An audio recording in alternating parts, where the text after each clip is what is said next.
Well, hello and welcome in to the Arkansas Sports Network as we are talking about the Arkansas Razorback new football hire. It looks like, anyway.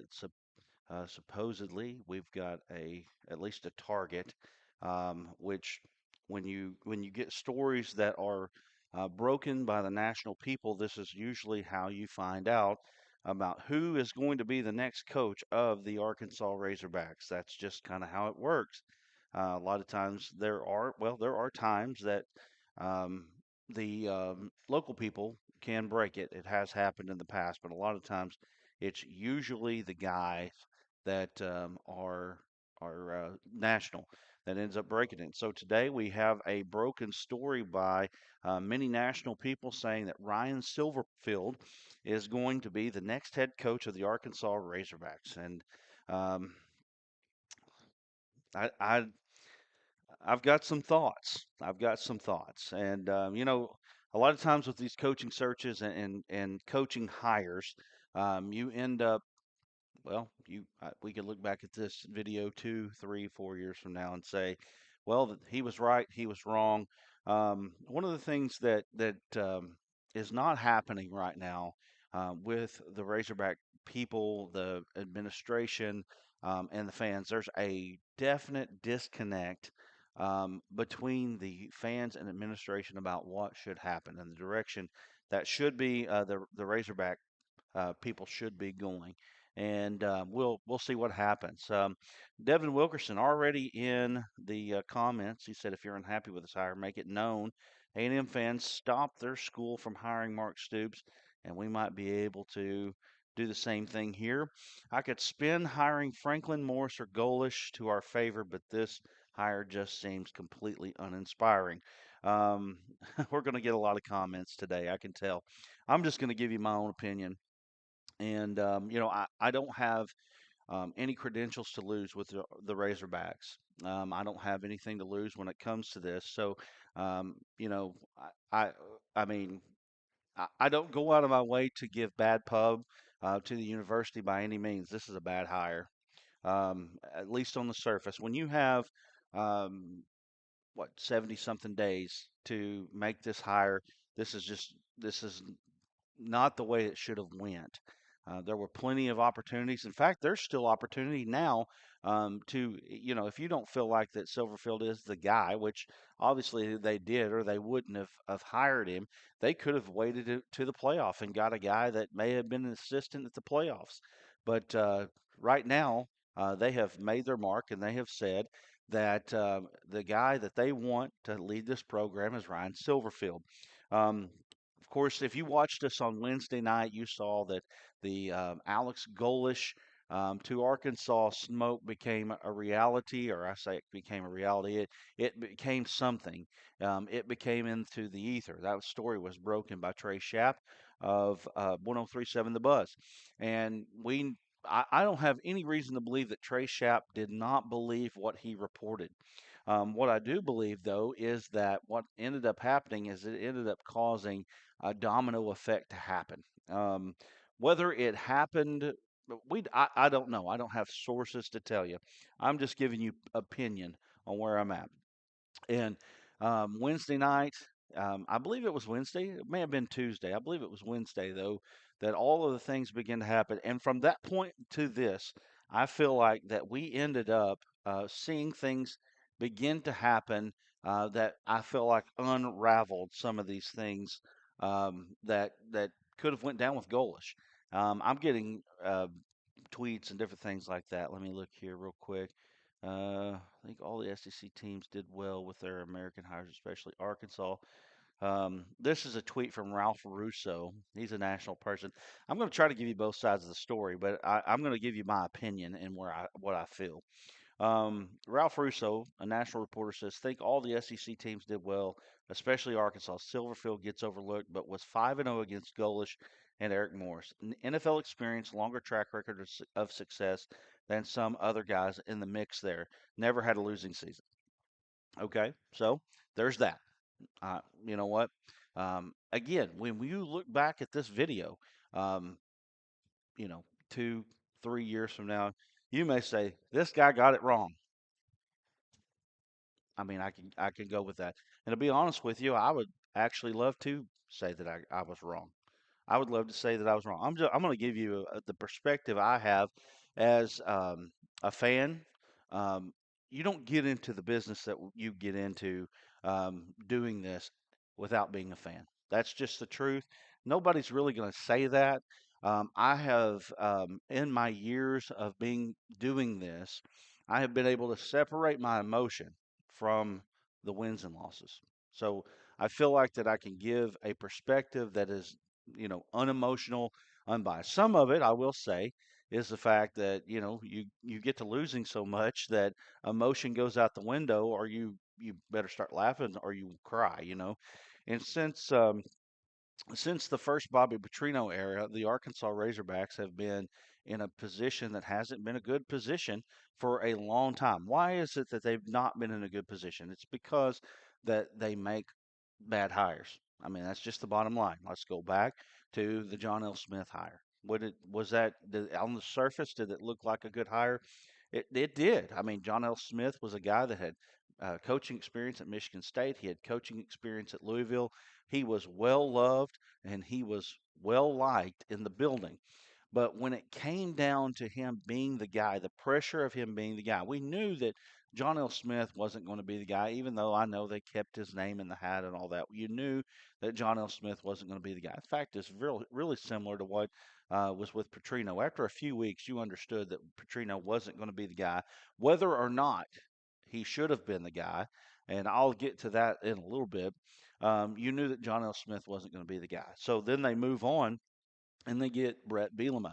Brett Bielema on the surface looked like a good hire, 68 and 24 at Wisconsin coming in to Arkansas.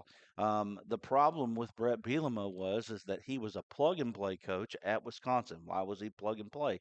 Because Barry Alvarez was still running that system, and he was still running that situation there at the University of Wisconsin. And in fact, up until he retired, Wisconsin was doing pretty well. Since he's retired, they haven't done so well. Why? Because he knew football, he knew what to do, and he really had his thumb on Brett Bielema. You can go back and look at the relationship that those two had, the admitted relationship that they had, to where there was a lot of hurt feelings when Bielema decided to go to Arkansas. When he had to stand on his own, it became an issue. Let me get to some comments here real quick. Wardell Manny says the big question: will Braylon Russell hit the portal? Um, I I don't think there's any doubt that he's going to hit the portal. Maybe I'm wrong. He wasn't even dressed out yesterday on the sideline. James Jeffers says they better not hire him. Chris Cooper says officially a baseball school. It's clear by this hire that the powers that be do not care about football and competing in the SEC. Well, they can say they do, but when you have a hire or a coaching situation, a coaching search that we had for 70 something days, and this is how it goes, yeah, it's not good. It's not good. And I don't really have any other way to put it than that right there. So, anyway, let me go back to Brett Bielema. Bielema came in and again felt like he was well propped up by Barry Alvarez.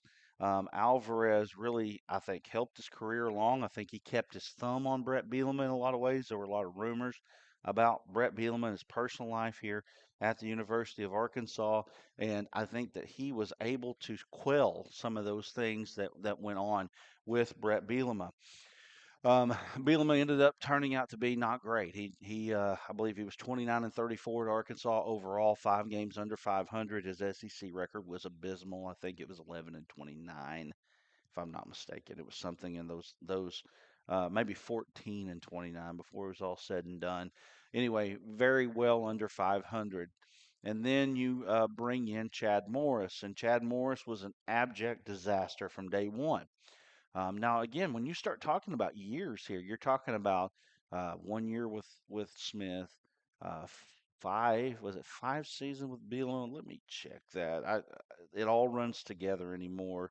Um, anyway, then you had Chad Morris, who was just an unbelievable disaster. Number one, he didn't even have his family move to Fayetteville. The situation with his son at Dallas and all that totally understand why you didn't want to bring your kid from Dallas to Fayetteville during his last year of high school. That's completely understandable. But at the same time, you should not have taken the job at the University of Arkansas. And it was 5 seasons for Bielema at Arkansas. And he didn't even make it 2 full seasons. He was fired at the very end of the season in 2018, 2019, and never won an SEC ball game. And the losses continue to pile up. And then you move on to Sam Pittman. And Pittman, I'll give him a lot of respect for what he did helping this program move up kind of out of the doldrums. I'll give him that. I think that he was fortunate in some ways, though. He did very well with the recruits of Bielema and the recruits of Chad Morris. He did. He did well. In fact, I would say that Traylon Burks helped him a lot to be able to keep his job in the way that he was able to keep it as as he was. Things began to go south with Pittman in 23, and I think it was pretty evident at that point that he was not going to be able to pull it off here at Arkansas. It wasn't just the wins and losses; it was um, the inability to keep a roster together. They lose half their team to the transfer portal every single year. Now there's a problem there. Why wasn't that problem addressed? Why wasn't that problem addressed? And then they decided to keep him through last year, and he went 7-6, went to the Independence Bowl. At Arkansas, you don't fire people for going to bowl games. That just isn't how it happens. You just don't. Whether that's right or wrong, you just don't fire people for going to bowl games. And so he was able to stay, but obviously questions continue to abound throughout the offseason. And then we get to this season where, close loss after close loss, and then the Notre Dame embarrassment was enough that the fan situation was unraveling. And now you have a situation where you're not only are you replacing Sam Pittman, but you're replacing Bobby Petrino.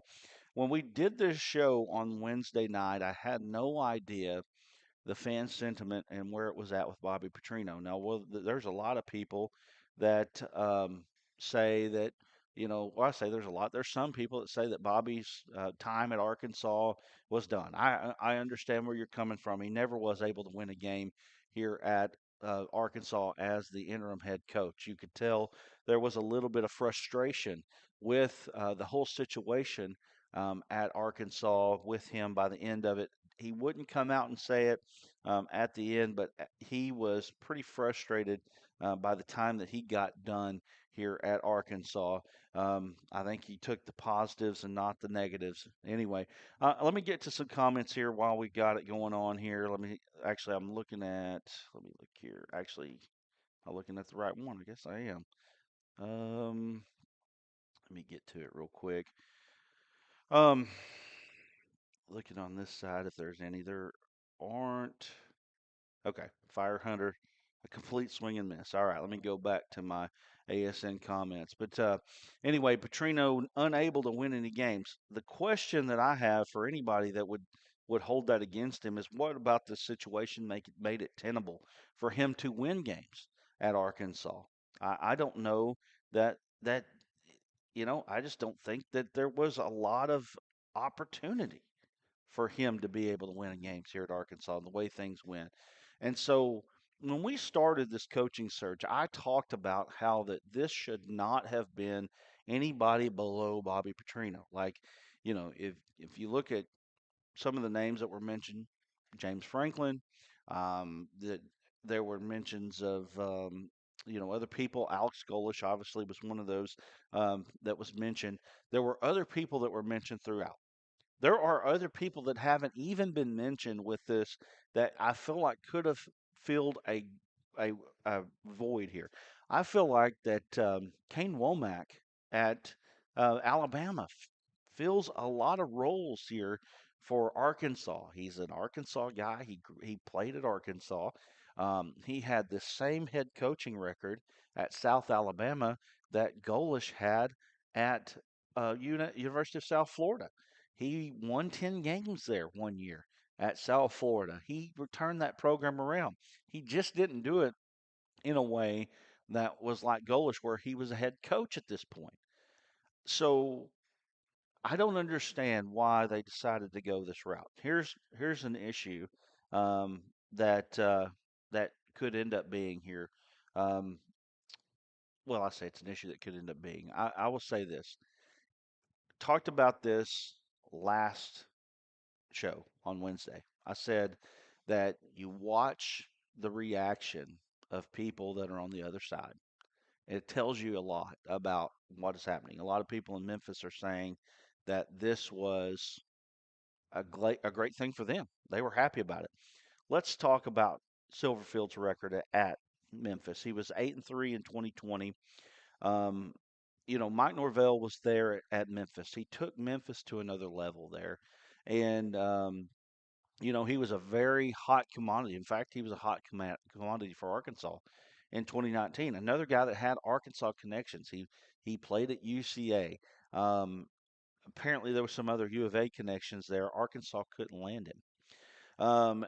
And he was 6-6 the year after that, 7-6 in 22. Now, I'm going to ask you right now, if you're a Razorback fan at 8-3, 6-6, and 7-6 in 3 years, how are you going to feel? Um, I mean, it's obviously better than what it's been, but is it going to be enough? That's the question. Then he bumps up in 23, 10-3, and in 24 he was 11-2. And obviously those are great records. Will he be able to do that at Arkansas? I don't know. I guess that remains to be seen. And then this year he fell back to 8-4. Not a bad record at 8-4, obviously. Let's look at some things about Silverfield here. Um, I I have got. Let me get this here. I'm going to talk to you about what he's done as a coach so far. What has he done here? Let me go to his page here. Okay, so he has coached. Started out in 1999. He was an assistant at Bowles School. I believe that was a high school in Florida. He also moved on the next year to Hampton Sydney as an offensive assistant. 2001 and 2002, Hampton Sydney student assistant. He was tight end. So I guess Hampton Sydney is a college. He moved back to high school in 2004 as the Memorial High School. I guess that's the head coach there. Um, then he moved on to Jacksonville as the Jacksonville quarterback coach, and then he was an offensive GA. I don't think that's right there. I don't think he moved from the quarterback coach at Jacksonville to GA at UCF, but he moved back and forth here between college and the NFL. UCF, he was a GA. He became a quality control assistant at Minnesota. Then he was on the defensive line staff as an assistant from '09 through 10. 11 through 13, he was an offensive line assistant. And then in 14, he became a consultant at Toledo. 15 at Arizona State, he was an assistant there, an offensive assistant, is what it says. Detroit Lions in 15, he was also an assistant offensive line coach. Memphis, he became the offensive line coach at 16. He's been at Memphis since 2016. He was a 17, 18. He was the offensive line coach there. He was assistant head coach in 19 and then became the interim head coach, and then he became the head coach 22 through 25, and he is sitting here right now as the head coach. I'm going to give you an honest opinion here. Frustration that I have right now with this is the fact that you know Arkansas fans always seem to be left at the altar. They always seem to be the ones that are disappointed every time. It's just the way it is. Now, 2, 3 years from now, will he end up being a great hire? He could. He could very well be a great hire. But it is the disappointment that happens and the fact that you have a year after year after year of just bringing the wrong guy in. We can talk about situations all we want to. In 2019, Arkansas had a chance to hire Lane Kiffin. Now, we look at the mess with Lane Kiffin right now. Maybe we say thank God. But at the same time, He won 58 games at Ole Miss right now. It's crazy to think that we let a guy like Lane Kiffin walk for $1 million. We let him walk for $1 million where he could have had similar success at Arkansas that he has at Ole Miss, and you would have a whole lot more excitement about what was going on, what is going on. Now, with that said, the situation with Kiffin right now is not good. It's not good at all. In fact, it's actually really, really bad. So there's a lot of things that you could consider there, but if you just consider the football part for the last 6 years, it's been great. It's been great. Let's look at some comments real quick. Will the boosters get behind him and back him with financial support? Says Dwight Raleigh. I agree. Garrett Graves, why? This is a Dollar Tree hire. If this is the actual state of Razorback football, it's sad. It's sad sad that the SEC team has to resort to a very unsuccessful coach. I would be happier if we gave some Arkansas high school coach the job over this. Time to turn the red and white. Anyone got some orange and white for sale. Um, Melissa Ladding Murphy says Petrino for head coach. Matt A. Worley says, will the fans? I don't know. Will the fans? I don't know. Eddie Tilley says he was 50 and 25 in the AAC. This is crazy. The AD needs to be fired. 50 and 25 is actually, a pretty good overall record. He was 27 and 21 though, in conference games, I believe. So there is, in fact, let me go and look at that. Um, Let me look here real quick. That was the record that I have been given here at 27 and 21. Yeah, that's what he was. He's again 50 and 25 overall. That's not a bad overall record. We went through that record there, what he did year by year. 5 and 3 in 2020 in the AAC, 3 and 5 in the AAC, 3 and 5 in the AAC, 6 and 2, 6 and 2, and then he was 4 and 4 this year. Just the other night got beat by Navy. Um, Navy's not a bad team, but it just uh, it's just there's just not much to be excited about. That's as much as I can say. It really is a hard thing to really get up for because again, you sit here and you deal with this situation. You deal with it as long as you deal with it, and then you get hope that there'll be a new direction, and then you get an underwhelming hire. Now, again, will he come in and be well? He may do really well. We'll find out. So what happened with Golish? So we talked a little bit about this earlier. Golish was targeted, it seems. I mean, I feel like that enough credible media outlets feel that way, that he was targeted to be the next head coach. I do believe that the timing of the report with Trey Schapp might have hurt the situation. I do not think that he wanted to be out there. And then, when you start thinking about head coaches and the guys that are left, everybody was mentioning the same guys. I mean, John Summerall there was mentioned at Arkansas. He was mentioned at Auburn. He was mentioned at Florida. Lane Kiffin has been the domino that has been waiting to fall. I don't think that they feel like that. Well, I don't think that that's been put out there just yet, but I mean, he's going to LSU. And so now that domino fell, and then you start seeing the other dominoes begin to fall. And that's what happened. The report got out that Golish was coming to Arkansas, and I think that there were other SEC teams, including Ole Miss. I think that they already have reached out in back channels, and Auburn that reached out in the back channel and said, "Look, our situation's better." And it's really hard to sit here and go through this again. 19 again. They Lane Kiffin waited and waited and waited for Arkansas, or for Ole Miss to come through, even though he had supposedly signed an MOU at Arkansas. And then here you go again. I feel like that Golish he brought some excitement. He brought an edge to the situation that had not been here in quite a while. And so now I feel like you pull back. I think Silverfield was down the list of coaches that you really wanted here at Arkansas, and now you come out with some disappointment once again. Let's look at some more comments here. Is Hunter more worried about the college football playoff community than Razorback program due to the hire? I tell you what, that whole situation is not good either. And Hunter Yurichek's days are probably numbered at Arkansas. Um, again, you go through this situation. You got 70 days to try to make some good waves. And I mean, back channels being reached. You should have been able to make a very, very solid hire. Maybe you did by the time it's all said and done. Maybe that's what ends up happening. But at the end of the day, there's disappointment here, and there really shouldn't be. And then you ask, well, what Hunter, what is he doing? Well, he's going making 6, 7 jokes with the college playoff committee right now. I mean, that whole thing was like embarrassing, is what it was.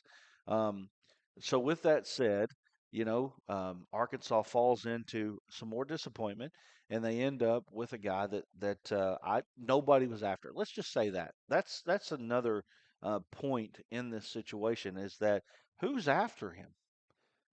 Arkansas was fighting for with Auburn and Ole Miss for Golish.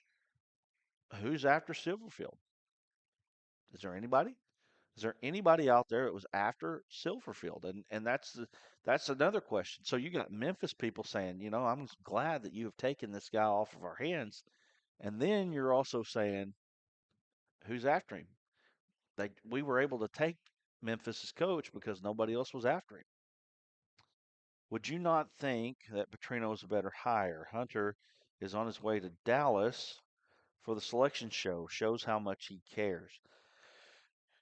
Yes, I got to a point with the search a long time ago that it was time to go ahead and say Petrino would be the guy.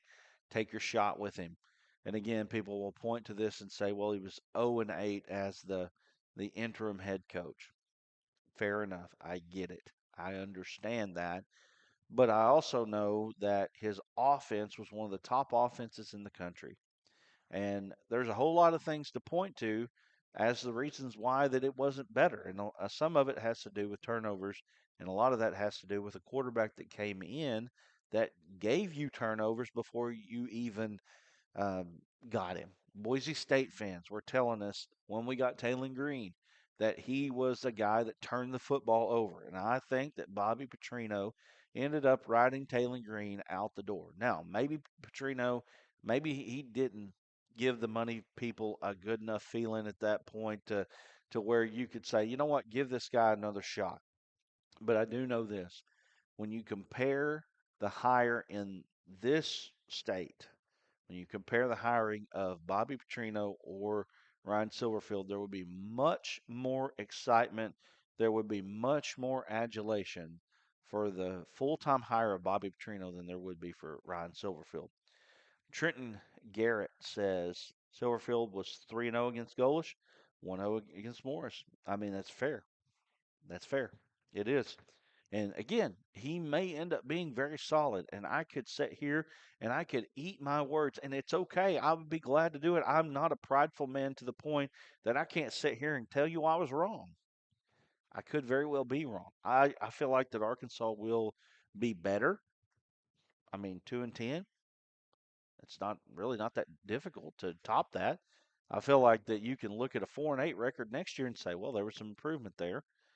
I would love to see us get closer to 6-6. Maybe behind the scenes they know that Silverfield will get some backing from boosters and all that.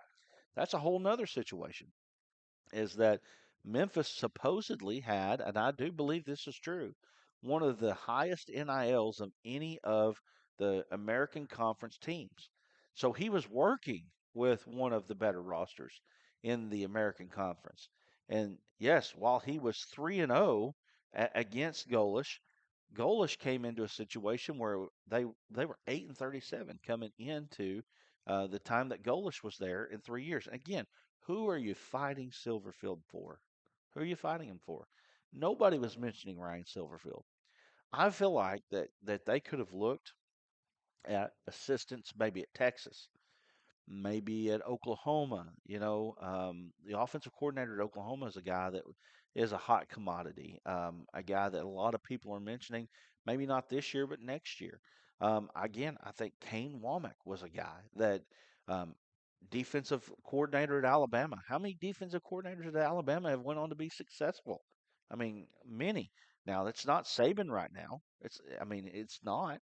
But he also was a Razorback guy, and again, had similar success as a head coach to Golish. So um, I feel like there was some possibility there of having some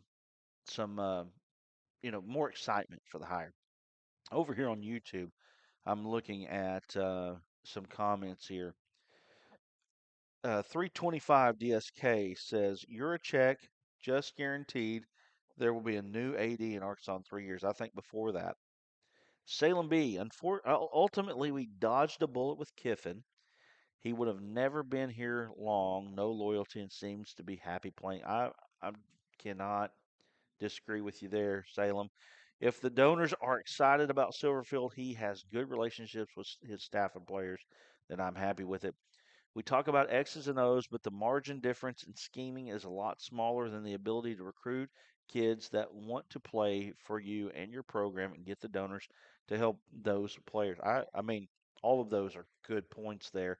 And, at the end of the day, we'll figure out. We're going to find out real quick. Do we have NIL to back him, or is it the same support Pittman had? I think that's the question of the day, right? Is how much NIL support is there for this hire? And we're going to find that out pretty soon. I'm trying to see if they have made it official yet at U of A. Usually around this time, they do that. They'll put out some sort of status. Um, some sort of tweet. Trey Biddy has been very opinionated here for the last few days, and he says this has already proven to be a very unpopular hire made by Urachek. Ryan Silverfield might turn out to be great, likely going to be better than the last, but the uphill climb ahead in terms of winning over this fan base is there for sure. What are some of the top OC and DCs available for the Hogs to hire that would make us a team that would make us a playoff team and compete for the SEC title? Brandon, I'm not sure.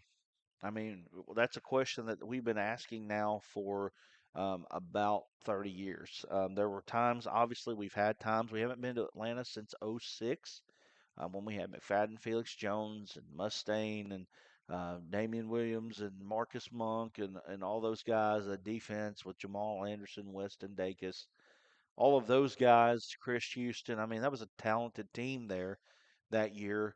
And not one that you would put a lot of stars as far as in front of a lot of people's names there. Obviously, McFadden was one, Mustaine was another one. But Casey Dick came in obviously and played in that SEC championship game. Um, there wasn't a lot of fanfare there for some of those recruits, but yet we were able to get to the SEC championship. When you look at the offensive coordinator, Gus Malzahn was the offensive coordinator of the year that year by Rivals.com. I know that that's a controversial name to be had. I'm just telling you what we had there. Defensive coordinator at that time was Reggie Herring. Those are important parts of this story. Is who can Silverfield bring in that are going to excite people, bring a good offense. That's another thing about Silverfield that I worry about is the fact that what does he do? What is his identity? You can't really tell what his identity is. That's a good question, though. Uh, Kip is a great coach. We need to give Ryan a chance for crying out loud. If they don't keep Bobby, they're stupid. I mean, um, there's three different comments from three different people. Um, Look, I'm not here to bang a table. I'm not here to sit here and tell you how you have to feel. I'm telling you how I feel. I'm telling you how I feel as a Razorback fan that's been here for 44 years in this life. I've been through the ringer with this team as much as anybody has. And again, I said at the top of the show, anybody that doesn't get in and tell you that they're a fan doing this, they're lying. They're lying. They wanted to do this. They wanted to be close to the sports. They wanted to get inside because they felt like they could do this in a good way. But then you end up getting, I don't know if jaded is the right word. Sometimes you can put your feelings aside. I feel like I've gotten there. I do feel like I've been jaded a little bit by the whole situation at Arkansas and what has went on and all of the losses. So yes, I would sit here and openly admit that yes, I am a fan of the Razorbacks, or I wouldn't want to do this. But I can also tell you that I can put my feelings and emotions aside to tell you how I truly feel about this situation. So, again, when I sit here and tell you, I could be wrong about this, but I don't feel good about it right now. I just don't. In fact, we put out a poll on the ASN side of things, and I will tell you what we got. Simple poll. It said, how do you feel about the supposed new football hire of Memphis head coach Ryan Silverfield? And there's 461 votes. And right now, the percentage is 83%. It's a bad hire. Um, and that leaves 17% to be a good hire. Fire, you're a joke. Well, unless things get really good with football really quick and the momentum goes in the right direction with football, Hunter Yurachek will not be here much longer. In fact, I'm not sure he will be anyway. I think a part of this whole college football playoff committee thing is to put himself out there to find a new job. Maybe I'm wrong. I feel like that Jeff Long did the same thing. Remember, Jeff Long was also the playoff committee uh, chairperson at one point. Um, I feel like there is such a disconnect right now with the athletic administration and the fans to the point that I don't know if it's fixable. And there's got to be somebody. Ole Miss come back with Keith Carter. I don't remember. Yeah, well, what was his name? Bjork. Bjork was the Ole Miss athletic director, and they decided to go Ross Bjork, and I think he ended up going to Texas A&M, and then he got fired, I believe he did. And Trev Alberts is now there, who was the Nebraska athletic director at one point. And anyway, Keith Carter became the Ole Miss athletic director. Keith Carter played at Ole Miss. Oddly enough, Keith Carter, if you don't know him, was the basketball player that absolutely killed us. I mean, he destroyed us. He's from Perryville, Arkansas. So I think he gets a little bit of happiness just beating Arkansas and everything, including taking Arkansas's players off of their team, which there's plenty of Arkansas players that have had some success with Ole Miss as Lane Kiffin has been there. So maybe I don't know for sure if there was a disconnect there, but there is one here with Arkansas. And the reason I use Keith Carter is because Keith was an Ole Miss guy. He played at Ole Miss. He bled Ole Miss. I mean, he was an Ole Miss through and through. And I feel like that's probably the direction that you need to go here once you decide to make a hire, which I believe is coming with this situation. I won't sit here and call for the firing of anybody, but I'm telling you right now that that's coming down the pipe very quickly. In fact, if it happens before the football season starts, I will not be surprised. Um, Michael Rummer says, can the fans or the boosters block the hire? Because without the support of the fans filling up the stadium, who is going to pay the salaries? But like you were saying about the new coach, the coach was in and out of the different programs year after year. The only positive is that Silverfield has been with Memphis since 16. Yes, he has. He's been with Memphis since 16, but it also means that nobody was trying to hire him. I'm going to take a quick break, and we'll be back here in just a moment. I appreciate you joining with me. Again, we'll be back. Give me 10, 15 seconds.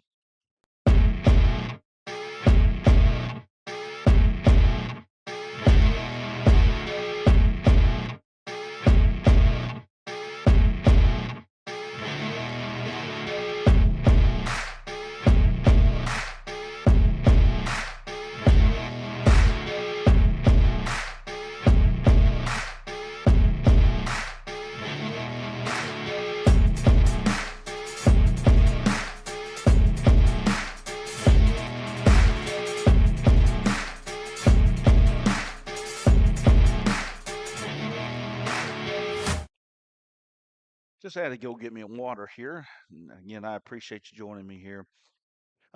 So here's the question about, can fans block the hire? Apparently, there's a protest right now going on up in Fayetteville. At least it was set for 12. Um, I don't know. I don't have any kind of uh, photos or videos, and maybe that are out there, but apparently there's supposed to be something going on there right now, and it is now official. Just now, the Razorback um, program has just made it official. Ryan Silverfield is the new head hog. That is official. And I will read you the release here. Ryan Silverfield, one of the nation's winningest coaches over the last 3 seasons, has been named the 35th head coach of the Arkansas Razorbacks. Silverfield has been one of the most successful head coaches in the country, taking over Memphis program in December of 2019, going 50 and 25, including a pair of 10-plus win seasons in 23 and 24, while earning bowl eligibility in all 6 years. With 8 wins this season, Memphis has posted 29 victories over the last 3 seasons to be among the nation's top 15 programs in wins. His final Tigers team extended the program's streak to 12 straight bowl appearances, the streak among non Power 4 programs the longest in the nation. It has become clear that during our conversations that Coach Silverfield shares our vision of making the college football playoffs and competing for a national championship, Vice Chancellor and Director of Athletics Hunter Yurachek said. With our new and significant financial investment in the football program, we are confident now that we have the coach and the resources to make that happen. Throughout the search process, Coach Silverfield's proven ability to win games over a sustained period separated him from the pack and make him the right choice to be our next head football coach. His teams at Memphis have been consistent winners since he took over the program in 2019. The knowledge of our state and region he brings, along with the ability to maintain and build a program, will provide a great foundation for our program moving forward. We are excited to welcome his wife, Katie, and their 2 daughters, Adeline and Cecilia, to Arkansas.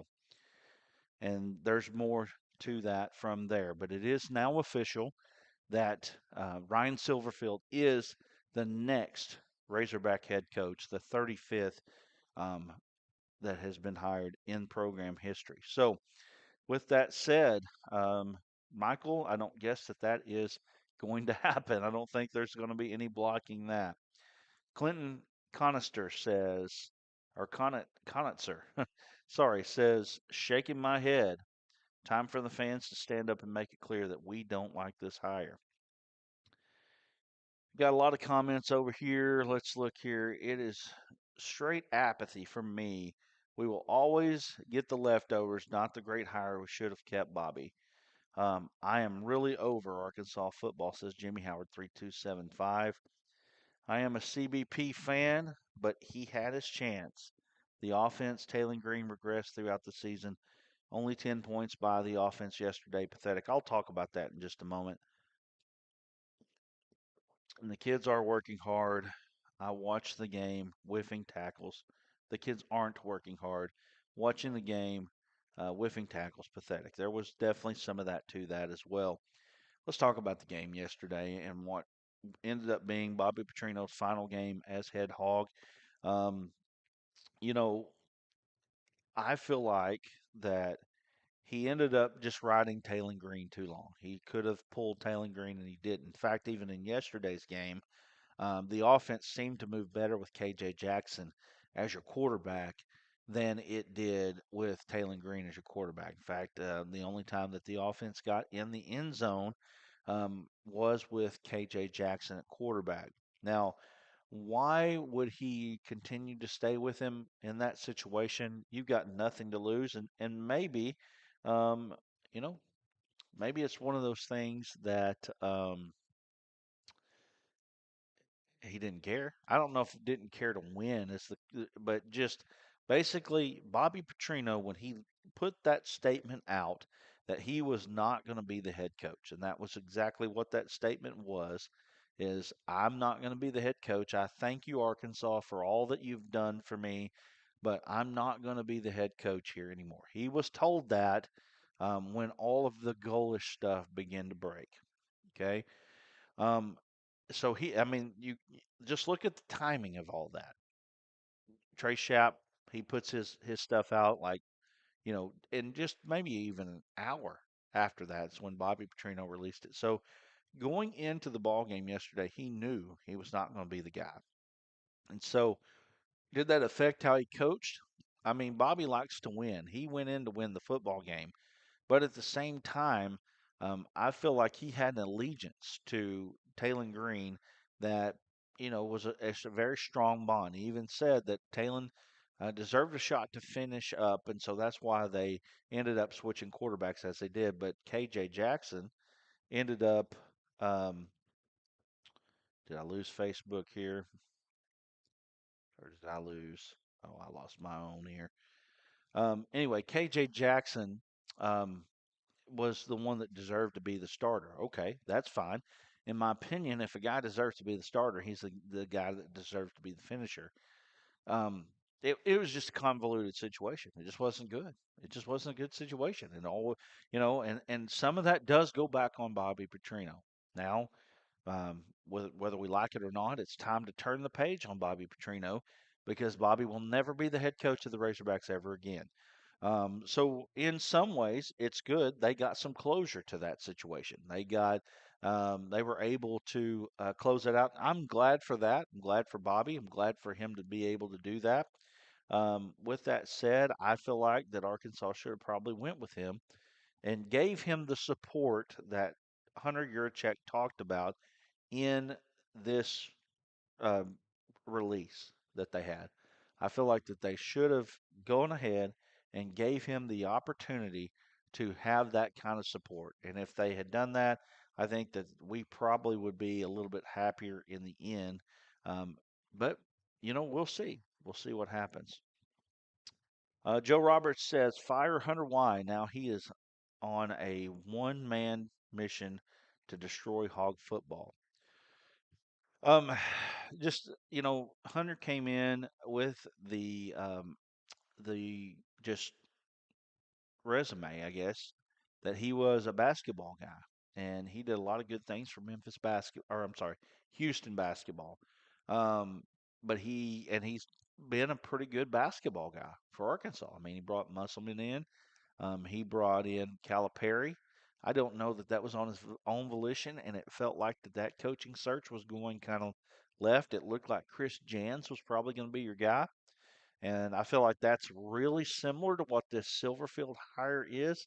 I feel like that people would probably feel about the same way about Jans as they do about Silverfield. At least right now, Jans is a solid coach. I mean, he's a good coach. Um, and Silverfield may prove to be that as well. But the lack of ability to excite a fan base that needs some excitement is a problem.